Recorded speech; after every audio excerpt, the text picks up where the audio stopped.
We're standing on the top of Pu'u Wa'awa'a, which is about 100,000-year-old cinder cone that's on Hualalai. And it's a remarkable area. There's about 6-7 feet of soil here on the top, whereas if you compare it to the surrounding area, it's more 3,000 to 5,000-year-old lava flows. You secured the contract with Inaba as the project engineer, which is great, first step.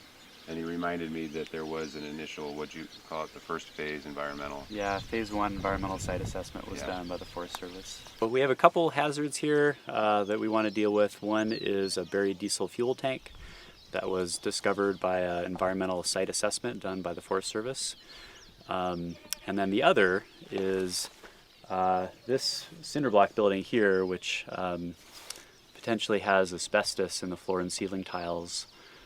There's also potential lead paint that needs to be dealt with, and then transformers which need to be looked at.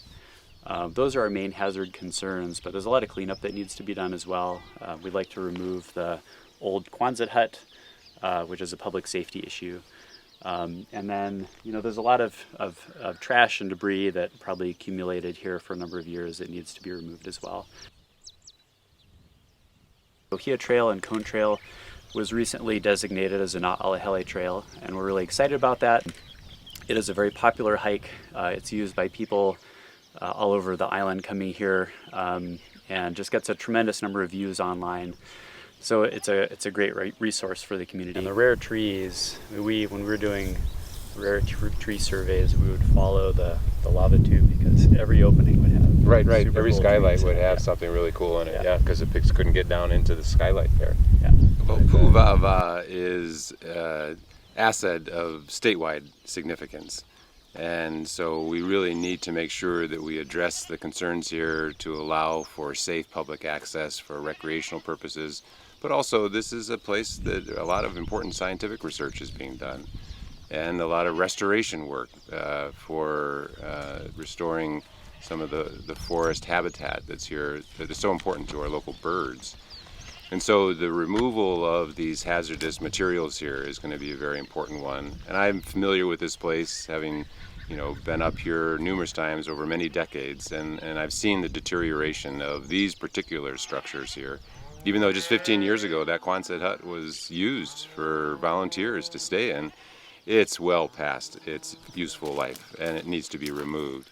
And so we needed to be able to do this, get the money so we can make these improvements here. One of the benefits of being on the Pu'u Wa'awa'a cone is you can see the different kinds of forest types as you look down an elevation. So I'm up here looking at our forest bird sanctuary, which is cloud forest, and a lot of up to 30% or so of the rainfall or the water input in that ecosystem is from cloud drip. And so you can look at the cloud forest down to the montane and mixed music forests, which are it was one of the most biodiverse forest types in the Hawaiian Islands. And then down to the lowland dry forest, and then down to more of that coastal environment. So it's a great place to see that transition from Mauka to Makai and to take in all those different kinds of environments.